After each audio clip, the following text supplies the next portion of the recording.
Vamos a seguir hoy, sí, con el estudio del segundo capítulo del Evangelio de Juan. Y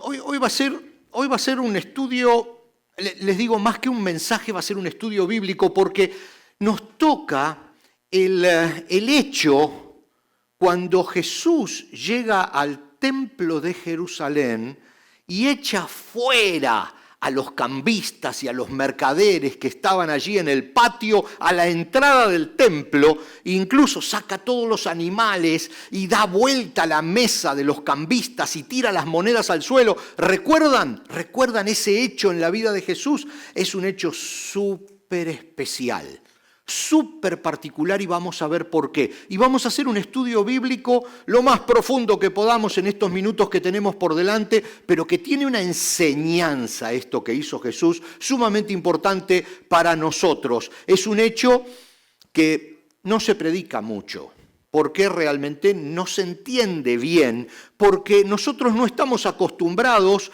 a ese Jesús agresivo, ¿verdad? A veces nos cuesta imaginarnos a Jesús llegando al templo y dice, ¿qué está pasando aquí? Tipo un argentino así medio prepotente, ¿no? Y agarra la mesa de los cambistas y los voltea y tira todas las monedas al suelo. Y a nosotros como que no nos entra eso, porque Jesús es el Jesús amable, el que te dice camina la otra milla, el que te dice cuando te peguen de un lado, poné la mejilla, la otra mejilla, ¿verdad? Entonces decimos, ¿qué pasó con este Jesús? Entonces, como no se entiende y suena raro, no se predica, pero es un hecho registrado en los 4 evangelios.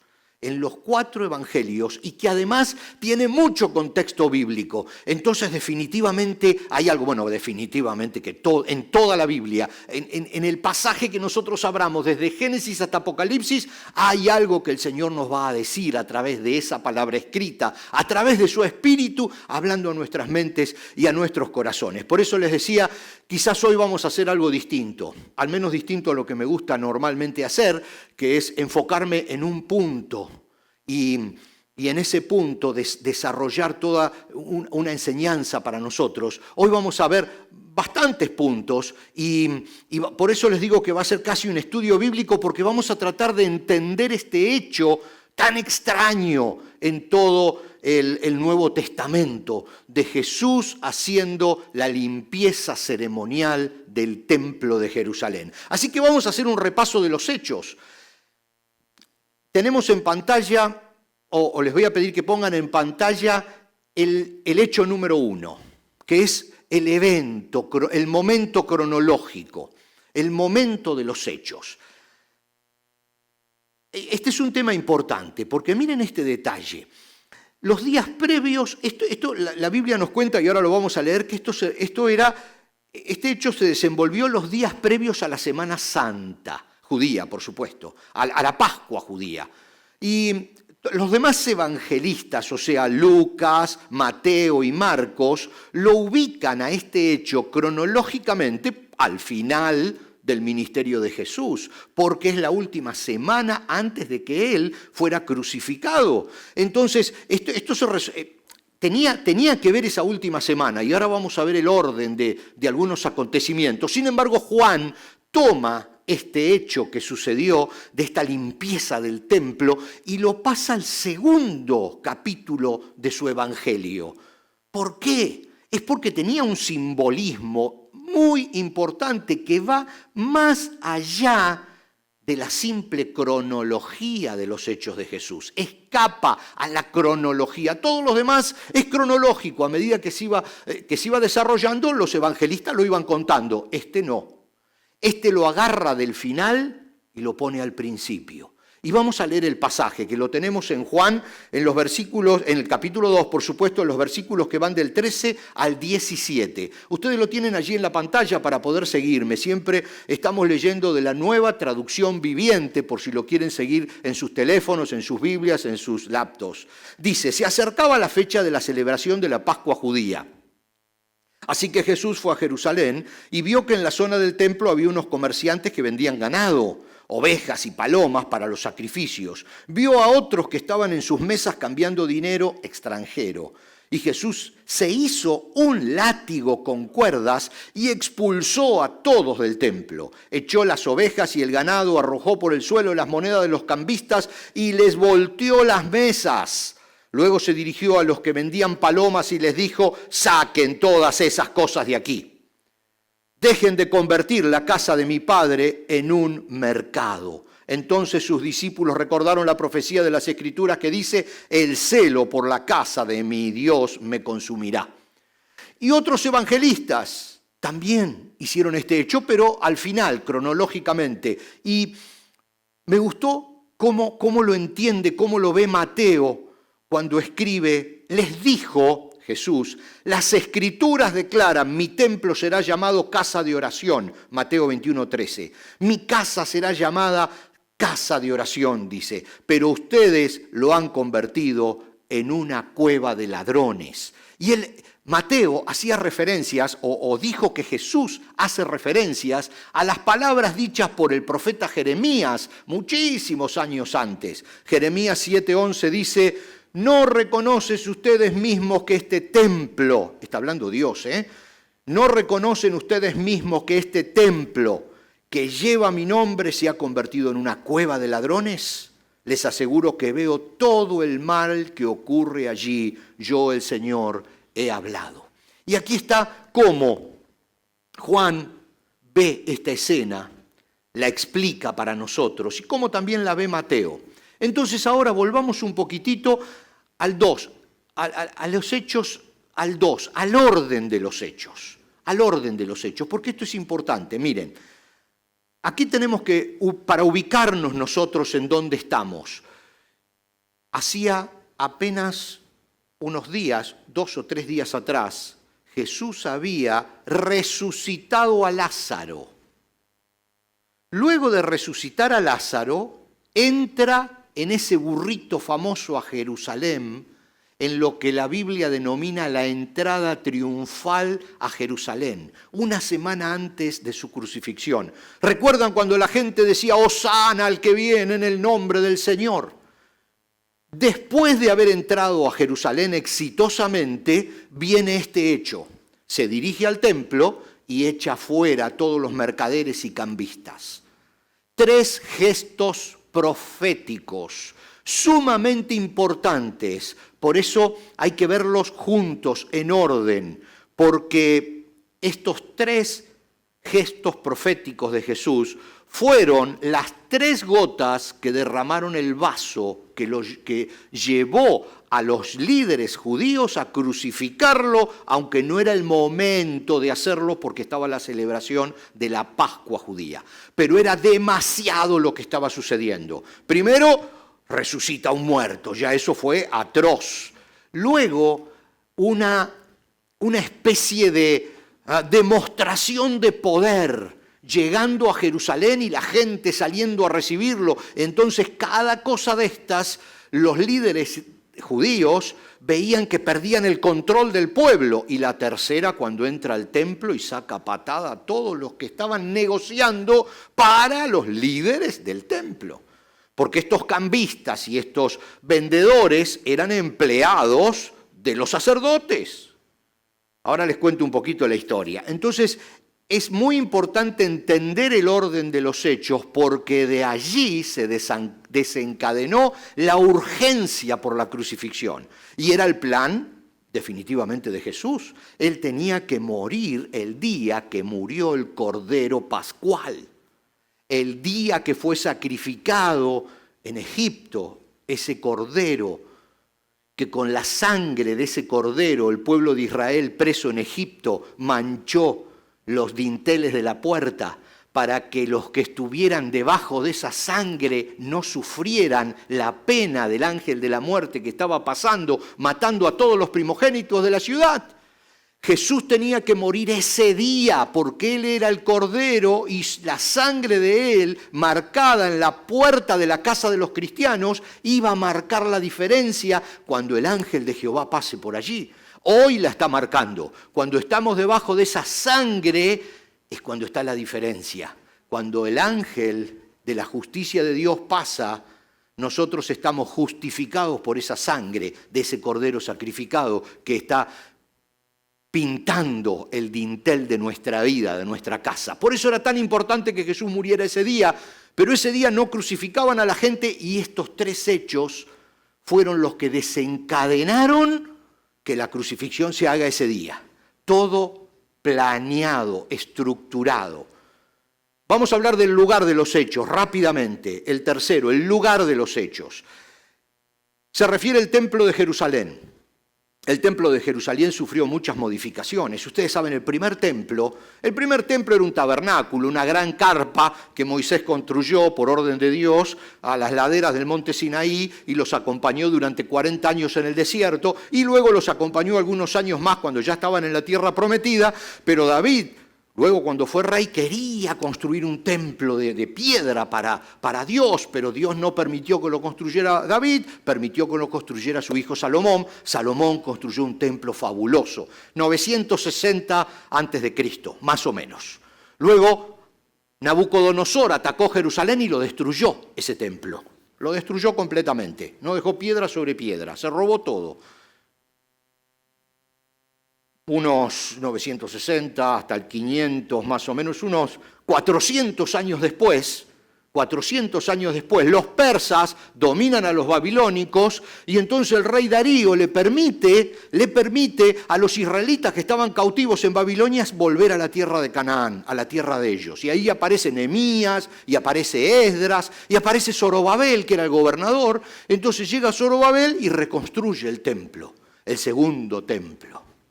El segundo templo lo reconstruyó como pudo.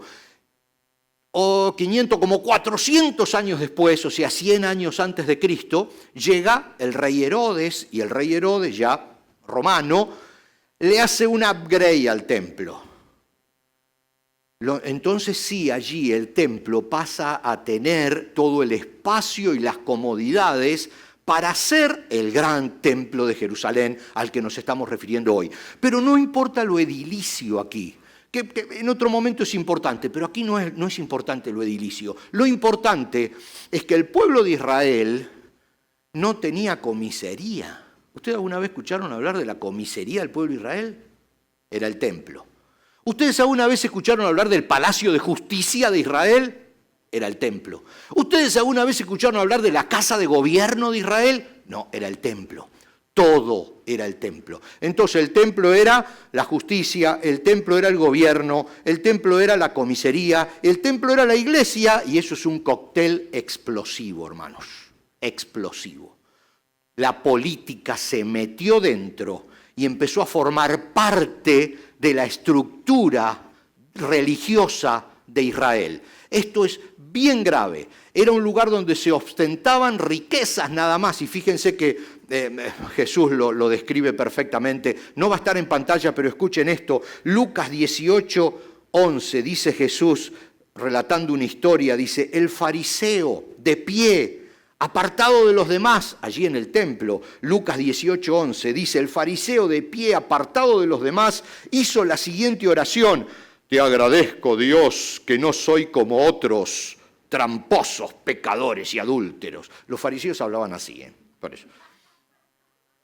Fíjense, qué terrible. Era un lugar de discriminación, era un lugar donde solo entraban los santos, los poderosos. Había perdido completamente el objetivo para lo cual Dios había permitido que se le haga un templo a su nombre, que era para acercar al pueblo a Él a través de los sacrificios, porque en aquel entonces, como todavía Jesús no había sido sacrificado, todavía había que matar animalitos para que la sangre de los animalitos permitiera que santificara a esa persona por un tiempo cortito para poderse acercar a un Dios santo. Complicado todo eso, pero tenía una lógica.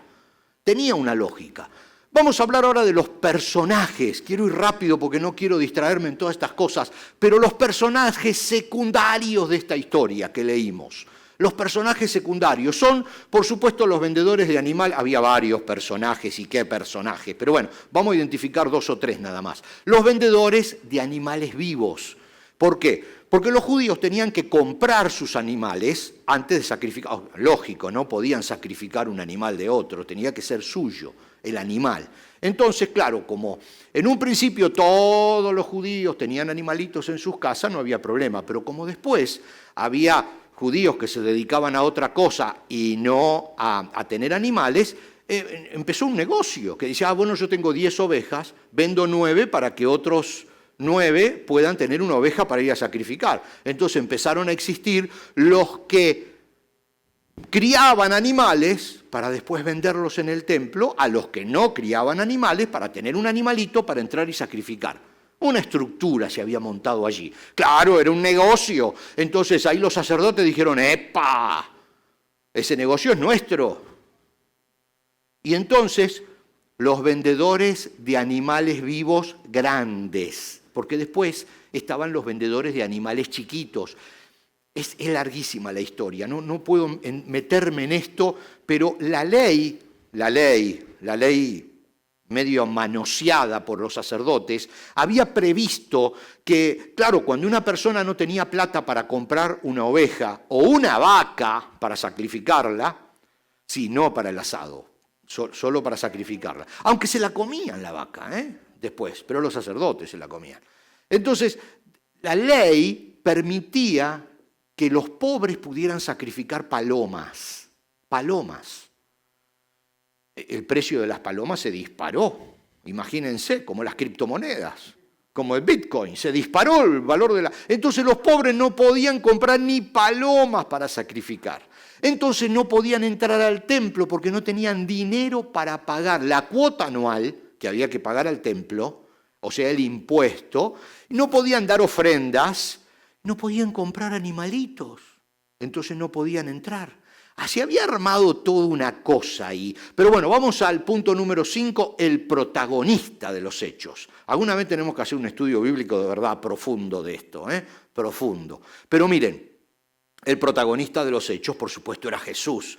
Hacía 3 o 4 días había entrado a Jerusalén y la gente le había puesto palmas. ¿Recuerdan la historia? Él entró sentado en un burrito ahí, caminando con los discípulos, y la gente le ponía palmas en el camino y le decía, bendito el que viene en el nombre del Señor, hijo de David. La gente, el pueblo lo reconocía. Por supuesto, no eran los sacerdotes, ni los líderes fariseos, ni los judíos de dinero, aunque algunos se acercaron. En esos días se acercaron varios, pero bueno, no importa. Les digo, a mí me gustaría profundizar. Pero entonces, era ese hombre el que tenía el favor del pueblo. Estamos hablando del protagonista principal. ¿Y saben por qué le digo esto? Porque ese favor del pueblo era muy importante. Yo no sé si a usted alguna vez se le ocurrió echar a un vendedor ambulante. No lo haga nunca. Va a ser una de las peores experiencias de su vida. Echar vendedores ambulantes. Ahora ubíquese. Jesús entró al templo y echó a los vendedores ambulantes. Y fíjense en este detalle.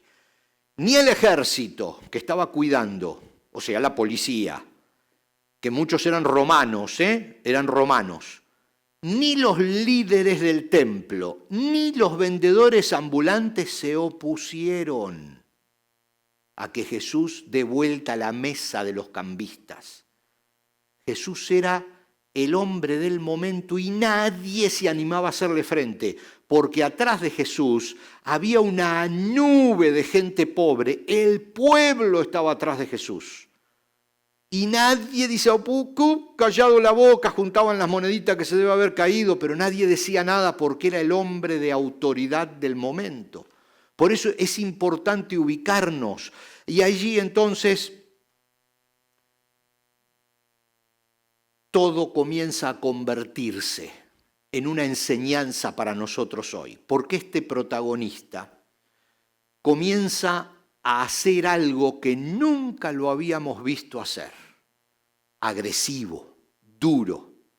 Y vamos a pasar al punto 6 que dice el significado de lo que Jesús hizo. El significado de los hechos. Esto es muy importante. muchas personas dicen fue un momento de precipitación de Jesús. ¡Buah! Le salió la humanidad de adentro. Y algunos dicen, es mi oportunidad de cuando me enojo, decir, bueno, pero al fin y al cabo Jesús también se enojó y sacó a latigazos a todo el mundo del templo. O sea, cualquier cristiano se enoja. Pero no, ¿saben que no? No es así. No fue un momento precipitado. Fíjense que cuando leímos Juan 2:15, dice, Jesús se hizo un látigo con unas cuerdas. Jesús no entró con el látigo. Jesús vio todo eso, se sentó tranquilito, preparó el látigo, que no es fácil, no para sacar a los cambistas. Él no le pegó latigazos a los vendedores, él sacó el ganado, porque había vacas, había ovejas y había toros adentro del patio de los gentiles, que era un sector del templo. Esta feria persa, por llamarla de alguna manera, o como la llamó hoy Dwayne, flea market. Este flea market estaba normalmente en la plaza que está frente al templo, pero cuando venían unas fechas especiales como esta, que era la Pascua judía, agarraban esa feria y la metían dentro del templo para que les dé más dinero. O sea, nadie pasa al templo si antes no cambia dinero, no compra su animalito para sacrificar, si no paga el impuesto anual al templo y si no tiene algo que le extra para dejar de ofrenda. O sea, sin eso al templo no se entraba. Entonces estaba, ¿dónde? En el patio de los gentiles o en el área de los gentiles, que era un lugar donde los judíos no podían estar, era para los no judíos. Por eso los que vendían y los que cambiaban monedas no eran judíos, eran gentiles, o sea, no judíos, pero le daban el servicio a los judíos por orden de los sacerdotes. Entonces Jesús entra y habla del templo, pero en realidad no se está refiriendo al templo. Y acá vamos a entrar un poquito al punto central. Se está refiriendo a la vida de cada cristiano, al nuevo templo. Él no está hablando de los templos de piedra, no está hablando en realidad de ese templo que construyó, el segundo templo que construyó Zorobabel y que le hizo unas refacciones el rey Herodes. Está hablando del templo de la vida personal. De hecho, 2 versículos más adelante de los que acabamos de leer, creo que era el 19, le preguntan con qué autoridad lo haces todo esto, le preguntan a Jesús y Jesús dice, si ustedes este templo lo derrumban, en 3 días lo vuelvo a levantar. Estaba hablando del templo de Jerusalén, estaba hablando de su propio cuerpo que iba a ser crucificado y a los 3 días iba a resucitar. No estaba hablando del templo cuando él hablaba acerca de están ensuciando el templo. Estaba hablando de están ensuciando la vida. Jesús echa a los cambistas y a los vendedores, pero en realidad está hablando de las actitudes de esos religiosos que se habían convertido en un tapón para que la gente se acerque a Dios. Ellos no estaban dejando que la gente se acerque a Dios. Fíjense que Jesús arroja al piso las monedas, pero está hablando de las riquezas y Marcos escribe acá, mi templo será llamado casa de oración para todas las naciones, pero ustedes han cambiado esto. Fíjense que después de haber echado a todos estos vendedores y cambistas, Mateo dice algo que yo se los quiero leer porque es sumamente importante. Miren, dice Mateo 21, 14 y 15, 2 versículos, pero hay que entender las palabras acá. Dice, los ciegos y los cojos, o sea, la gente del pueblo, los enfermos, dice, se acercaron a Jesús, y Mateo aclara, en el templo. Y luego dice, y él los sanó. Y luego dice, los principales sacerdotes y los maestros de la ley religiosa vieron esos milagros maravillosos y oyeron, que hasta los niños en el templo, lo dice por segunda vez, gritaban, alaben a Dios por el Hijo de David. ¿Y sabe por qué Mateo escribe esto tan importante? Porque antes los niños no entraban y ahora, después de lo que Jesús hizo, los niños entraron. ¿Por qué dice esto Mateo? Porque antes los cojos, los ciegos, los enfermos, los pobres no entraban al templo y después que Jesús sacó todo esto, hizo todo ese revuelo, comenzaron a entrar al templo y a alabar a Dios.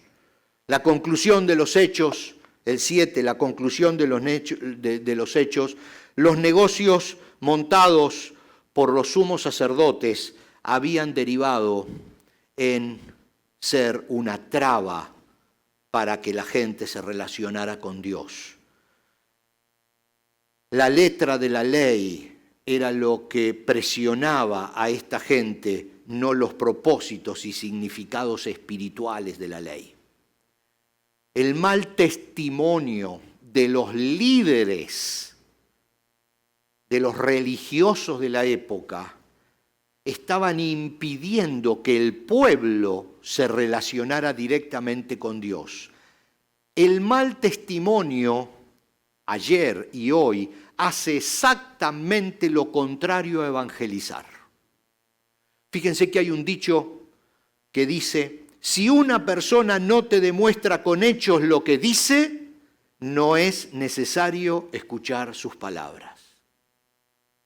Miren la profundidad de este dicho popular. Y la Biblia es muy dura cuando se trata del testimonio que puede hacer caer a un hermano pequeño. ¿Usted sabe que sí? A veces nosotros pensamos que esta fue una actitud muy dura de Jesús, que está en contra de lo que Él siempre dijo, pero no, porque hay varias cositas que como no las ponemos juntas, medio que nos pasan desapercibidas. Pero ¿usted recuerda cuando Jesús dijo: el que haga tropezar a uno de estos mis pequeños, mejor que se ate una piedra al cuello y se tire en el río? Eso también lo dijo Jesús. Fíjense si no está en la misma línea. Y cuando en el libro de Apocalipsis registra, y se los leo, cuando en el versículo 3, en el capítulo 3, versículo 15 y 16, dice: yo sé todo lo que haces, dice Jesús, que no eres ni frío ni caliente. Cómo quisiera que fueras lo uno o lo otro, pero ya que eres tibio, ni frío ni caliente, te escupiré de mi boca. ¡Epa! Estos dos momentos de la vida de Jesús ya parece que son un poquito más parecidos a su forma de actuar en el templo. Y Pablo dice algo importantísimo con respecto a este asunto. Algo que también tenemos que tener en cuenta cada día de nuestra vida como cristianos. Pablo dice, miren muchachos, ustedes saben que también Pablo era un muchacho joven, hablaba así: muchachos, si ustedes saben que está bien, pero a otro le hace mal, aunque esté bien no lo hagan. Cuidado, miren lo que dice.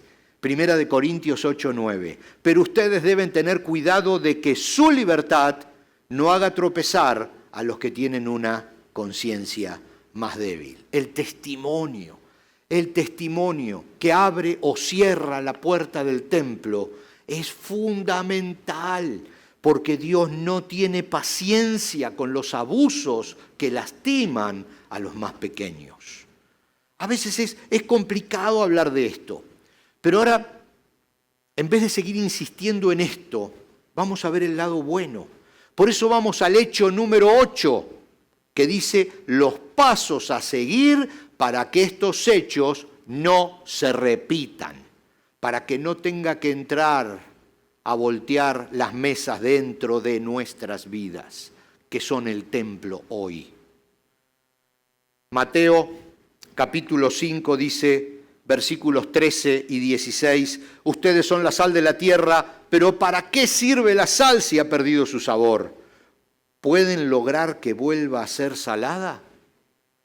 La descartarán y la pisotearán como algo que no tiene valor. También es fuerte este pasaje. Dejen, dice el Señor Jesús, y lo registra Mateo. No está hablando Mateo, está hablando Jesús. Dice, dejen que sus buenas acciones brillen a la vista de todos para que todos alaben a su Padre Celestial. ¿Qué me dice este pasaje? ¿Qué le dice este pasaje después de haberlo estudiado, aunque sea superficialmente? No conviertan mi casa en una cueva de ladrones, porque la voy a limpiar con todo el peso de la ley. Eso está diciendo. Pero no por ustedes, porque cada uno es responsable ante Dios de lo que hace. La voy a limpiar por los más débiles, para que un mal testimonio no impida la entrada al templo de una persona más débil.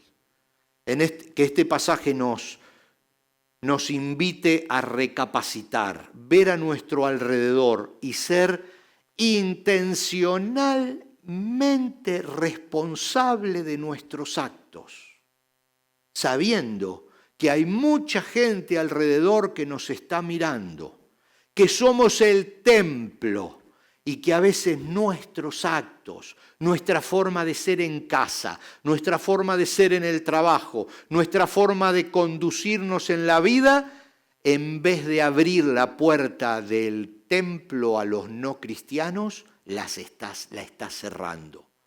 Y si nosotros damos un mal testimonio, Dios va a actuar. Y hay muchos pasajes más, pero muchos más en la Biblia, que realmente alguna vez me gustaría poder conversarlos a fondo. ¿O usted qué es lo que piensa cuando lee ese pasaje en Corintios, cuando Pablo dice, los que comen y beben del cuerpo indignamente, dice, algunos están enfermos y otros han muerto?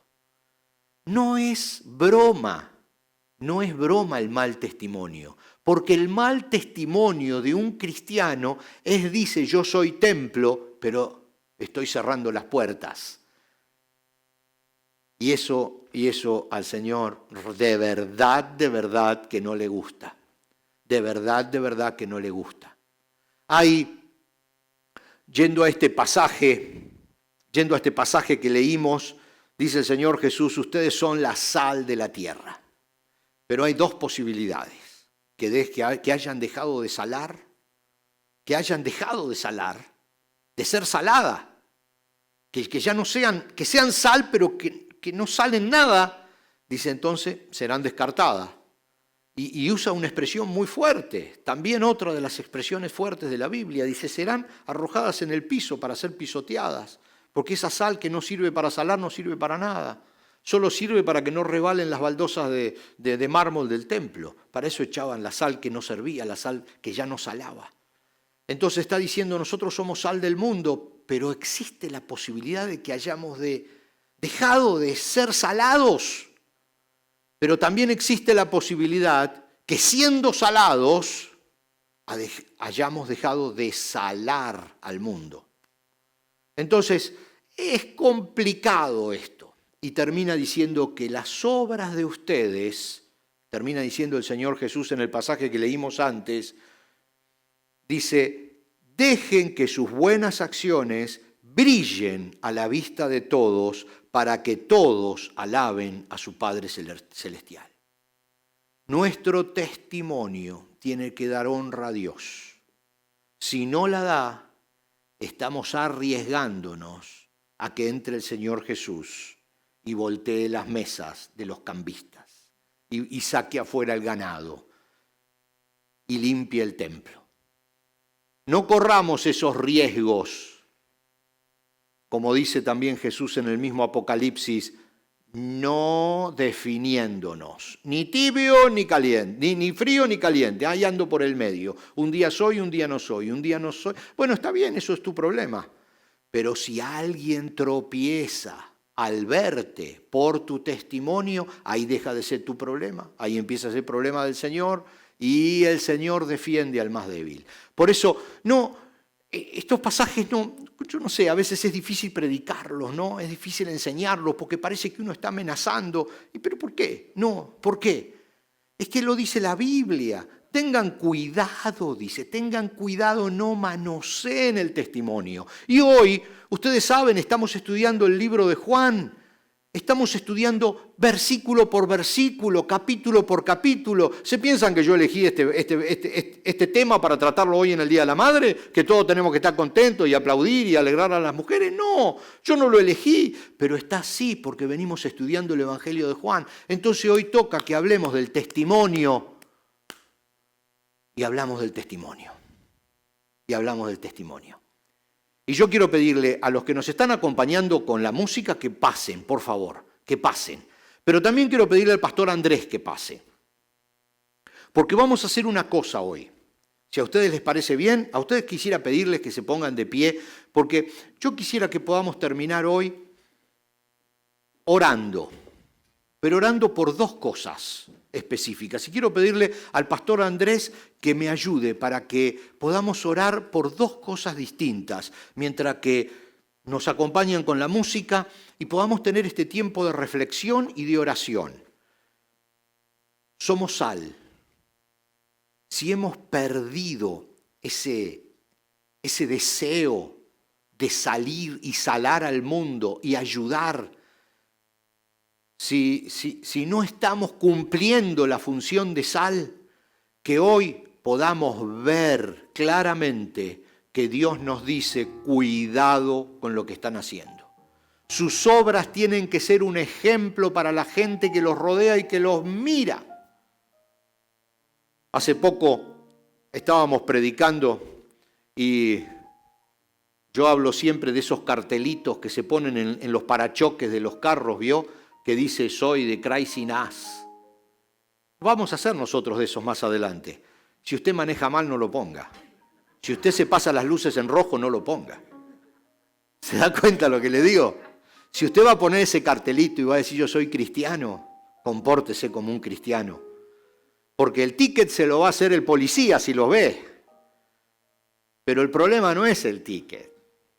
El problema es si una persona dice, ay, mira, ahí va un cristiano pasando la luz en rojo. Mira vos los cristianitos.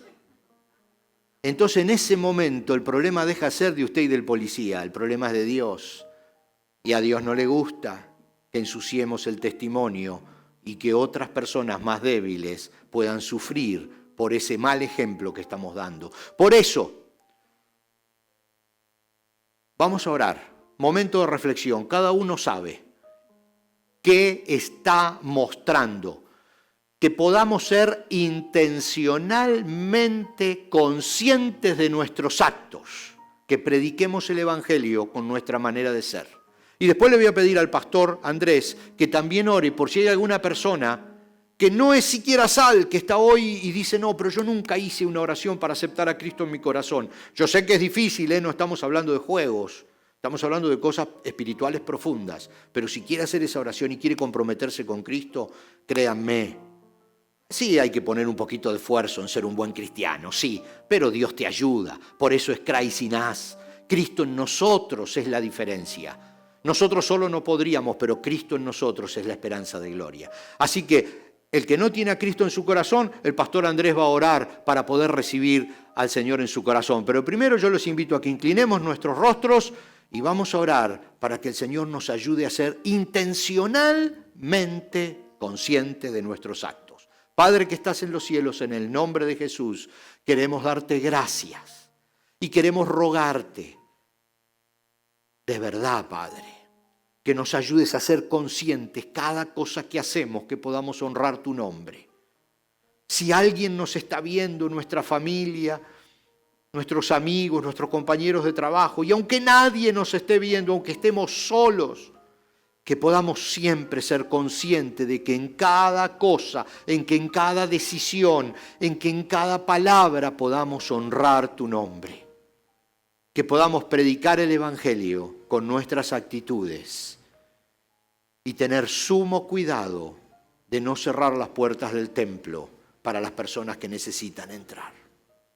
Señor, ayúdanos a tener una semana de luz, siendo luz. Ayúdanos a ser sal y a salar. En el nombre de Jesús. Amén. Amén.